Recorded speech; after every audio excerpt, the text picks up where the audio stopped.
the mighty and resilient Merrimack River, carving through the communities of our great region. My name is Linda Lorden, proud president of Merrimack County Savings Bank, and like the river that serves as our namesake, we're a constant yet ever-changing presence. Because to us, it's bigger than banking. It's about powering communities and putting people first. It's about knowing where you came from and where you're going. That's Merrimack style. Visit us at themerrimack.com.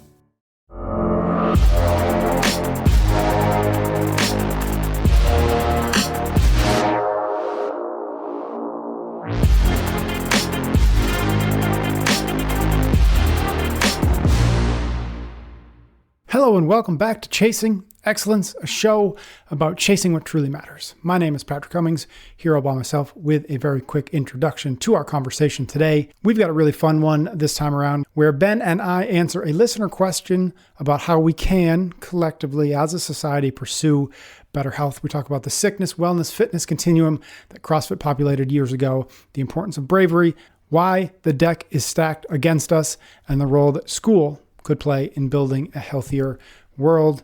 We will jump into it in less than a minute, real quick. ChasingExcellence.email is where you can go to sign up for our free newsletter.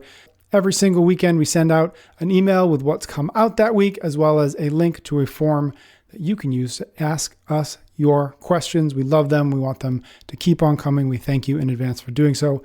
Also, while you're there, consider jumping into the Chase Club, which is where we have ad-free episodes every single week. We also do some bonus content. We're also doing a book club relatively soon. So please, if you're interested, jump in there. Now's a great time.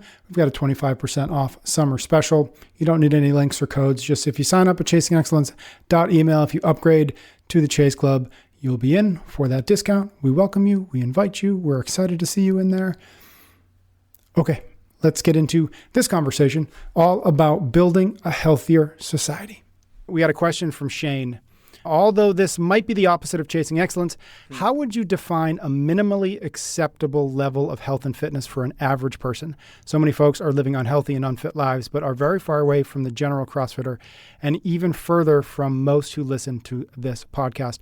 Wouldn't getting as many people as possible to an acceptable standard be a great collective achievement for society? I think of it as getting a C+ in life fitness, or maybe, I love this, chasing adequacy.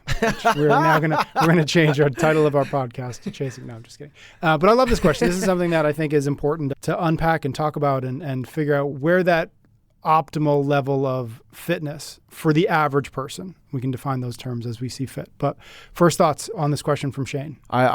I really love this question, and mostly because of what he said in there towards the end, which is something along the lines. Wouldn't it be an amazing? Wouldn't getting as many people as possible to an acceptable standard be a great collective achievement for society? Yes. Yeah. And the answer is yes, absolutely. So it's really fun. It's what I spent the last 10 years of my life essentially doing, taking fit people and making them even fitter. Yeah. Right. But to Shane's point is like, those are the people that need the most help. Everybody needs help and everyone can be better suited with more vitality, more energy, more robustness, more of a buffer against sickness. Yeah. But yeah, Shane, moving the people that need it the most up to the middle. Yeah. If you want to improve your school, moving people from B+ to A's is good. Getting people from NESCAC schools to Ivy League schools is good, but they're already set up for success. Yep.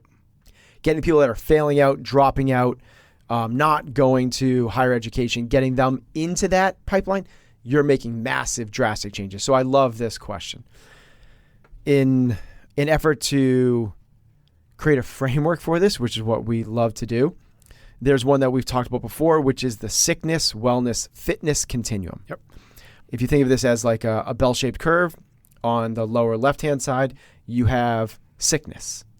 And sickness, what we can do is put some numerical metrics to what that would look like from anything. Mm-hmm. So I'll ask you, I don't remember what Shane asked. Was he asking about health or was he asking about fitness? He had a little bit of both in there. Okay. So health and fitness. Okay, so let's talk about those kind of both. So if we're going to talk about this in terms of fitness, it's your performance. Mm-hmm. So fitness is your work capacity. It's the ability to do things. So we would just take some fitness numbers. It's as simple as this and go, where do we rank those on that continuum? Are you sick? Are you well? Or are you truly fit? So depending on age, it matters in this, but generally if we take a normal middle population, 30-year-old something, we could take anything. You tell me and I'll give you the numbers back. What do we want to do? It's like mile run, pull up, clean and jerk, like Fran, anything. Yeah, I would say, just for sake of conversation, I'd say a 1 mile run. Let's just stick with that one. Cool. Okay, so we got a 1 mile run. If you can't complete a mile in about 12, 13, 14 minutes, somewhere in there, I would say that you're unable to navigate life the way that you possibly could. And by the way, you can walk a mile in 20 minutes. So walking pace is 3 miles an hour. That's 20-minute mile. So if you can't jog a mile, that's what it gets down to. If you can't jog a mile, you're sick. Now, if you could do a mile in about 8 to 10 minutes, you're well. Like you're no one's gonna have a conversation with you either which way, right? When grandma can no longer, or anybody, even better, when the 30-year-old, when your cousin can't really even like jog, depending on a mile, you're like, dude, you gotta like change something. Well, any of your cousins that are doing 9-minute miles, you don't have a conversation with them. But the cousin that can do a 5-minute mile, you're like, dude, this guy's ridiculous. He can run. That's the fitness thing. Yep. So in the middle, there's no conversations. There's conversations on the ends. And that's why it's that bell-shaped curve. Most of us fall in that well category.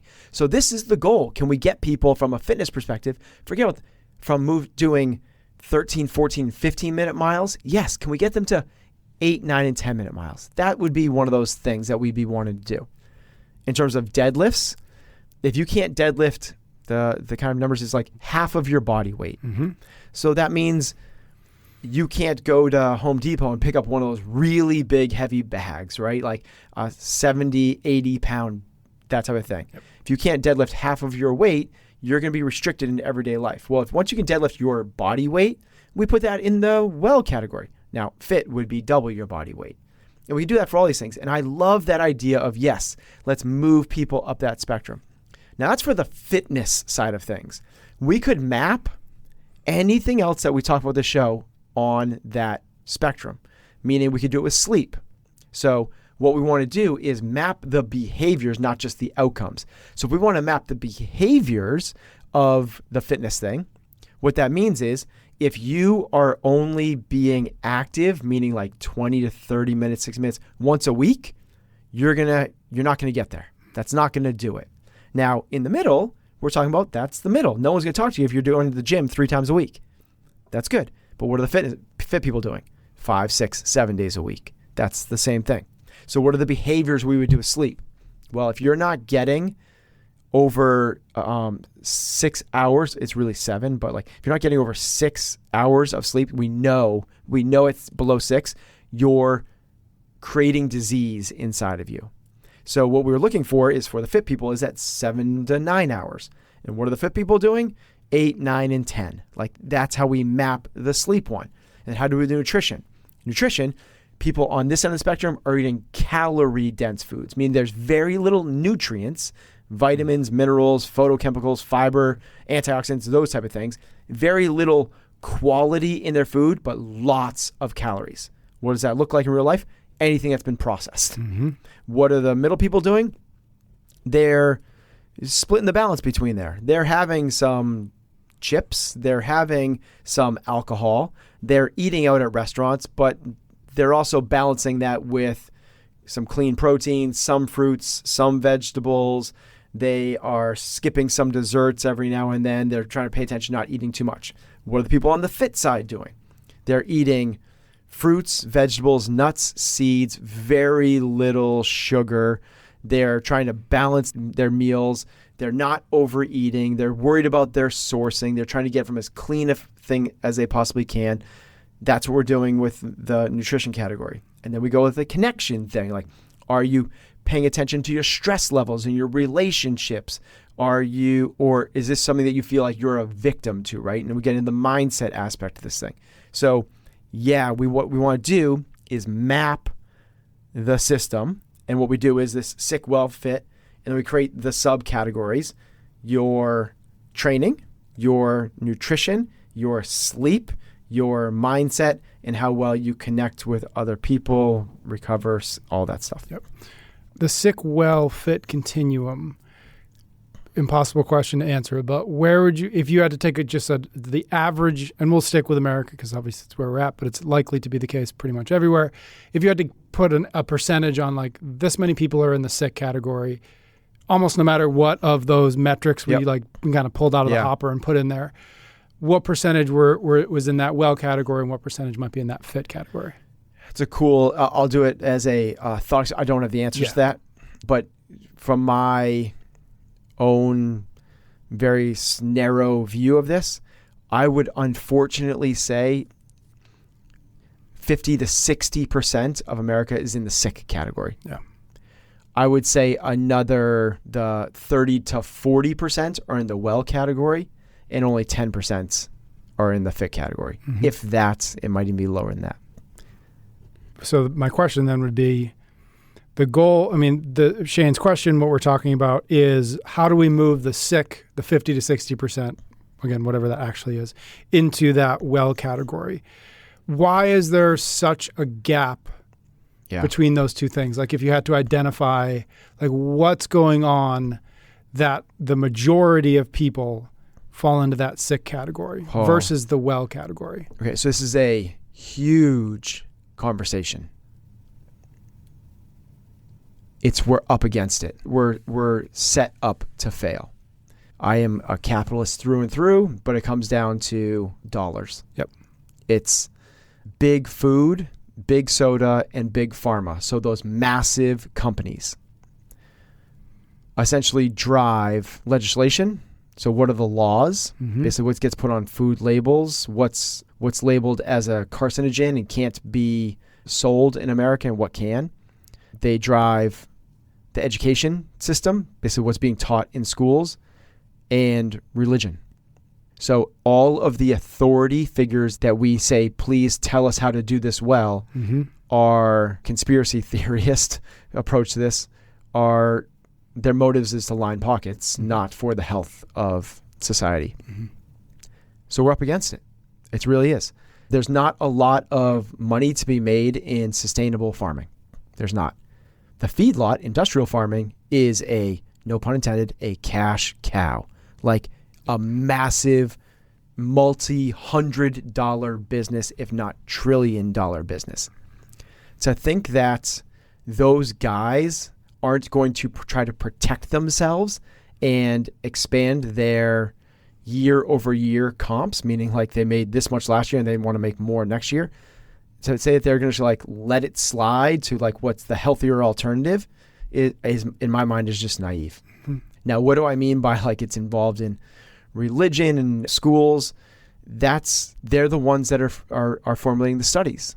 They're putting out the studies to confuse us. Is milk good for you or bad for you? Yep. Are eggs good for you or bad for you? Is wheat and gluten good for you or bad for you? It's so confusing, right? Is sugar good for you or bad for you? There's a lot of ambiguity in that. What about saturated fat? Like, there's a lot of confusion on purpose. So how do we then combat that? You start with a podcast. You try to create as much awareness of the fight that we have and the uphill battle we have, and you try to layer in the importance of how much this matters. Because if you don't, you just go like, hey, like this is cheaper, and this is what I'm doing the best I can, and I need to feed my family. And this is the best way to do it, is to go get the super value meal at McDonald's. And that's where I can get the most food for my $15. Mm-hmm. And it's easier, convenience, easier, tastes good, satisfies all of those things. But because it's easier and more convenient and satisfies the immediate taste buds and temptations, doesn't mean it's the right long-term sustainable solution. Yep. And that's always going to be a harder thing, just like us personally. For those things, what's more convenient, what's more satisfying, all those things, is not to go to the gym. Mm-hmm. It's to stay on the couch and just watch the next episode. Like, that's the easier thing to do, but that's not going to set us up for that long-term success. And we have to start small, act locally to think globally. If we want to make the change that we want to see in the world, it starts with us. It starts with us, and it's already happening in a big, big way, going to the farmers markets as opposed to buying the processed crap from the supermarket. The only way it's going to change, in my opinion, the only way it's going to change is when consumer habits start to change. And this is why the big companies are paying more attention to organic and farm fresh, because people are more interested in the farmers markets and the health and the sourcing of their foods. And they're becoming more and more aware of this, but they're only going to follow the almighty dollar along the way. Yeah. Yeah. You said that these various entities, which, they're obviously not a single entity, but that they're in the advantage when people are confused. And I don't know that they do it on purpose, but I also don't know that they do anything to simplify it. They do it on purpose. You think so? Absolutely. So they go, and when studies come out that say Coca-Cola is bad for you, Coca-Cola then goes and funds their own studies that they pay the doctors to say the opposite. They're literally doing it to combat, so they confuse the marketplace. If every single person, like we did with cigarettes, we've done this before. We did this before, but in the beginning, they confused it. Doctors were smoking cigarettes in offices. Because they confused the marketplace and said, these things aren't bad for you at all. They used to prescribe terrible, terrible drugs to people to help them become healthier versions of themselves when it wasn't at all. They're interested in shareholder value, not stakeholder, not the customer, but shareholder value. So they are doing it. And I don't want to whitewash everything. There are good politicians. There are good people in religious settings. There are good teachers and lobbyists. There are people that do good, but there are also people that don't have our best interests at heart.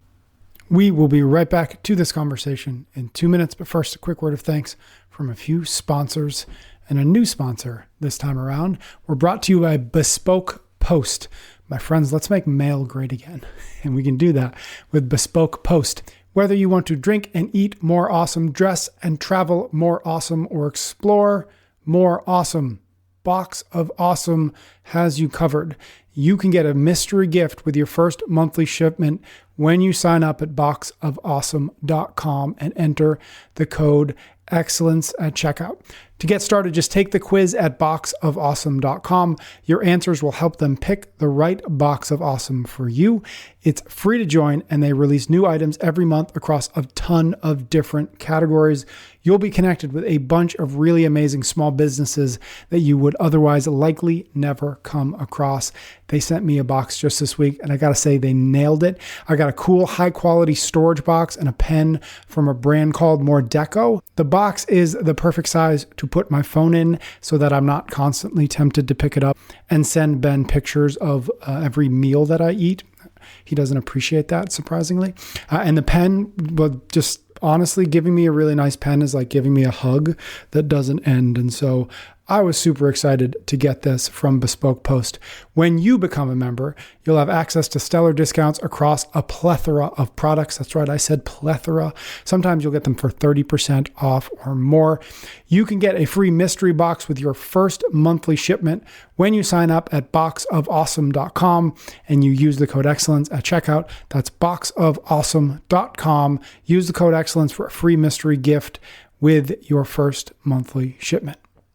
We're also brought to you this week by Lumen. What can your breath tell you about your health? Well, a lot, as it turns out. Head to lumen.me/excellence to learn more about the world's first handheld metabolic coach and get yourself 15% off your purchase.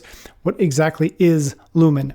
Well, it's a device that helps you understand your metabolism. Just breathe into it first thing in the morning, and it tells you if you're burning fats or carbs. And then based on that, Lumen gives you a personalized nutrition plan for the day. You can even use it before and after workouts and meals to get real-time insights and tips into your metabolic health. Why does that matter? Why does metabolic health matter? Well, your metabolism is your body's engine converting food into fuel. Optimal metabolic health can make weight management easier, boost your energy, improve fitness results, and even enhance your sleep. Remember, Lumen isn't a quick fix tool or just for weight loss, but it is about understanding and improving your overall metabolic health so that you can understand and take ownership over your health and your well-being. So don't wait. Head to lumen.me/excellence for 15% off. You are lumen.me/excellence. Okay, let's get back into the show. You started that by saying, you're a capitalist, which I didn't have any doubt over. But everything you just laid out was, and I'm not going to say it's anti-capitalist because it's not that, but there is a pushback against capitalism in there. And maybe it's just an individual's choice of how they participate in this kind of system, right? You talked about food choices. We talked about any number of other things. But how do you, thinking about this macro question from Shane, which is how do we move a population that's maybe D plus to what I think he said C minus or C plus, right? How do we move more people from a D plus to a C plus? It strikes me as you do that by, to your point, getting people to do different things with their dollars, different than what most are doing most of the time. And so what does that in your mind begin to look like on a bigger scale than I'm going to try to go to the farmer's market? Like how, because that everybody responds to incentives. These companies are responding to incentives as well. They're responding just to incentives that run counter to perhaps your and I incentive, because our incentive is how can I maintain my health? How can I get healthier? They don't care about that. That doesn't factor in. So what are the big things that might be able to be done to change individual economic decisions so that those individual economic decisions trickle up to the boardroom and trickle onto a balance sheet? It's going to take some brave people. So on the local small level, it can happen generationally. Whereas you raise your kids with a different level of education, understanding, and values of what health means, how to pursue it, and how to bring that to your dinner table and behaviors throughout the day. What the priorities are. And then throughout that generation coming up, and when your kids are teachers, when they are in government, when they have influence, they are now influencing them with that level of understanding. It takes a long time for big institutions. It's like turning around a cruise ship. Yeah. For big institutions to make massive, drastic changes. First and foremost, because they have to raise their hand and say, we were wrong. That's a hard thing for anyone to do. Like even the tobacco companies, which are now mandated to do it through public advertising, like that was big, but it took a whole generation of us coming up and going like, this is wrong. And it's up to us to push the policymakers into mandating this thing. Mm-hmm. So that's like the small thing is like you raise your kids different with a different set of values, but it can happen at a higher scale on a bigger level more quickly. But it takes a revolutionist. It takes someone to stand up to a really powerful organization like Monsanto or somebody like that is destroying agriculture and food. That's not a small thing to do, to actually like be brave enough. You've been elected in a position or you're going to commit your life to a fight. Mm-hmm. That takes a brave person. And that's why we're up against it. Mm-hmm. Because that singular brave person with their small little army of constituents has to go up against literally billions of dollars of power. And the likelihood is they're going to get squashed. Mm-hmm. Now, we are part of a community that's started those little mini fights, but that's what it's going to take is enough of those things. Yeah. Back to the sick, well, fit continuum. Because I think that's we got off on a tangent there. Yeah, but that's a really good framework. One of the things you said was like nobody asked questions about the well, right? Whatever that time frame of the mile was. And the first thing that popped in my head is like my doctor never has any questions for me. Like I go in there, physical, anything going on? No, cool, get the hell out. He calls me boring every time I see him, which is great. But it strikes me that we do this weird thing where we obsess about the sick and we obsess about the fit. Right. Just culturally. Right? Like, and to your point, like that's what we talk about. Everybody's sick, or gosh, that guy's really fit, or that girl's really fit. And we don't talk about, well, wouldn't it be great if we were all just felt better? Right? And so do you feel like it's a little bit of it's not particularly sexy to talk about just being well, right? To Shane's question of the C+, like nobody's going to talk about C+.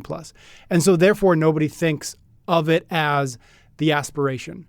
Right. The sick people think, maybe I'm going to get to fit. And gosh, what a long road that is from where I am today and what that could be. I'm not sure I've got that in me, right? I'm not sure I'm not sure I'm going to, or literally like they're just not going to put the time in over a long enough period of time to get there. So I guess the question is just like, do we just have a kind of a framing problem where we put fit on the pedestal when we should just be putting wellness on the pedestal and defining that? And saying that's what wellness looks like. That's what well looks like. Yeah, or do we need the aspirational fit? I don't think we should be putting well as the aspirational thing, because remember, the farther that you move towards the right and down that spectrum towards fit, you're creating more and more buffer against sickness. Yep. So if you are just well and you get an acute injury, let's say you're in a car crash and you get a massive back issue. If you're just well and you have that back issue, well, you could be sick for the rest of your life. Yep. Whereas if you are fit, the chances are you might get knocked down for a little bit, but you will recover because you're stronger. Yeah, I love that. That's a great point. So we want to be chasing that fitness. I think that the conundrum we find ourselves in is the sick people. So we're asking them to, as we said in this, we're asking you to chase adequacy. Yeah. We're chasing average. Like, that's not very exciting for most people. My take on this, like the people that are in the average well, they're trying. Like, you have to try to be there. Now, moving them down the ladder, what we could do is just tweak some things. Like, yeah, I get it. You're buying the organic toaster pastries, Pop-Tarts, but like you're trying because you think they're organic, but hey, just as a heads up, that's still completely a processed food. And they go, oh, really? Yeah, see, there's no actual like nutrients in there. I know the label looks healthy in a picture of a farm. It says organic across the top, but that's actually like, look at the ingredients. It's like evaporated corn syrup, soybean oil, enriched wheat flour. It's like, those are all bad things. Like, oh, but they're paying more for it. They're shopping in the healthy aisles. They're just like these little, they're trying, right? They're putting in some decision-making, some behavior, some actions to actually do that. They're going to the gym 3 days a week, but when they go there, they just sit on an elliptical reading a magazine. They're giving up their time and energy. They think they're doing this well. Well, if you go, hey, instead of that, what if you started doing some of this, what we call like high-intensity interval training, like stay on your elliptical, but go 1 minute really hard and then go easy for a minute, and then go 1 minute really hard and then go easy for a minute. Do that 5 times and then get off and do 5 push-ups, 5 sit-ups, 5 squats, as many times as you can in the next 10 minutes. And then jump back on there again. That's going to be 30 minutes still, which is what you used to do. And I think you're going to see a lot more results. And they're like, really? Like, and what if we did that like not only just your 3 times a week, but you added in 1 or 2 more days? Like, you're moving those things. The real challenge, the hard thing is that people on the other end of the spectrum don't have any of the behaviors yet. Yeah. They're not giving anything up. So moving from complacency to adequacy is, in my mind, harder than moving from adequacy to whatever we call that, excellence on that side. Yep. It's because you're starting from ground zero. Yeah. When you're trying to push a car across a parking lot, the first few steps are the hardest. Yep. Right? The hardest thing possible is just starting and taking action. And that's what you're asking for people at the very, very low stages. And that's why, because it's easier, it's more convenient, there's the 50, 60, whatever percent of the population in that category at this point. Right. I always like to tell people with anything like this, like if you think about doing heavy deadlifts, the first deadlift is always way heavier or way harder than reps 2, 3, or 4, which wouldn't make any sense except when you factor in the momentum of starting and the realization that, oh, I can do this. Yeah. Right? The first rep, you don't have either of those things. And so maybe last question to wrap this conversation up is like, what we're talking about is helping more people get the first rep off the ground, metaphorically speaking. What does that look like on a big scale? Where would that even begin to happen? What's not happening that if it happened, some number of this 50 to 60% in the sick category would at least be in the position to build upon the behaviors that you're talking about versus starting from absolutely nothing? Is it school? Yeah. Is what would be your answer to that? Well, you got to think about what everybody touches, right? Like what everybody will engage in to some degree. And you say school, but like school has gym classes. Schools have had gym classes forever. So maybe that's not the answer, but that kind of thing is the first thing I think about is like, what is everybody engaged with already that you could tack this into? And maybe gym class isn't enough. Maybe it has to be a broader health curriculum starting in kindergarten all the way through, feeling right? Yeah. 12th grade. Like, because that doesn't exist. Like, I don't know that I ever took maybe I took a health class once. And but your health class was like, this is a penis, this is a vagina. Right. Like, yeah. That health class. Yeah, exactly. Like, I definitely had gym class, and that was fun for me because that was basically sports and play. But maybe that's not enough. Maybe that's the answer. What if PE and health was not the way, because kids don't have PE every day. True. Yeah. Emerson's got it one day a week. It's his favorite day of the week. Loves it. So right there. So what we're saying is, to be healthy, you need to play dodgeball once a week. Yep. That's what that's the physical So PE is physical education. What if instead every single day, just like we've done talks about this before, how we reform education? Because I agree with you. It's got to start. You can't ask the parents to do it because the parents aren't educated enough to do it. Yep. They grew up. It's systematic, and that's what they grew up with. So you have to have some sort of transformative system in place that gets in front of everybody. And to me, what if the first, just like we want to learn who the first president of the United States was, just we want to learn about, what happened at World War II, just like we want to learn about, the alphabet and the Pythagorean theorem, and just like we want to learn all of those things. Well, what better thing could we do to truly influence people, because we know the connection between the mind and the body, than giving them a healthy body? Yeah. And what if the first 2 hours of every day was true physical education, both from the movement perspective? So imagine if everybody in every school start off every single day with a 60-minute CrossFit class. Mm-hmm. Holy smokes.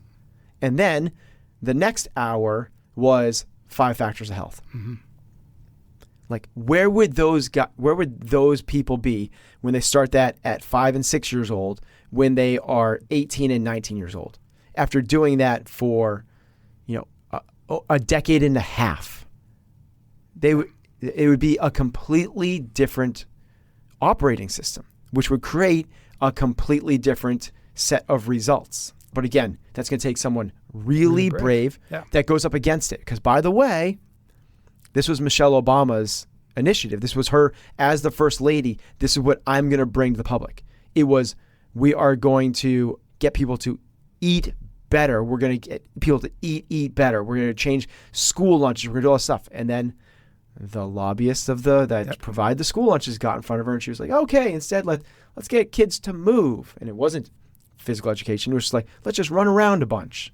That was the change, because there was a really brave person that couldn't take the fight all the way. Thank you so very much for tuning into the show this week.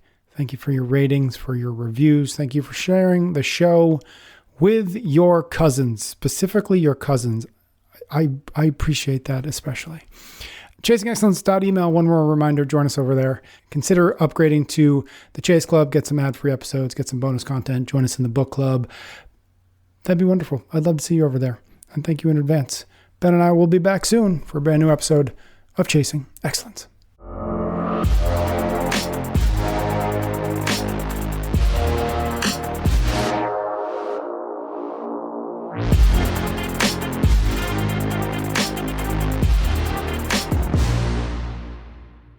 Did you know a 2018 study showed half of prenatal vitamins tested had unacceptable levels of heavy metals? I'm Kat, mother of 3 and founder of Ritual. When I was 4 months pregnant, I couldn't find a prenatal I could trust, so I created my own. Ours is made traceable, third-party tested for heavy metals, and recently earned the Purity Award from the Clean Label Project. But don't just take my word for it. Get 25% off at ritual.com/podcast.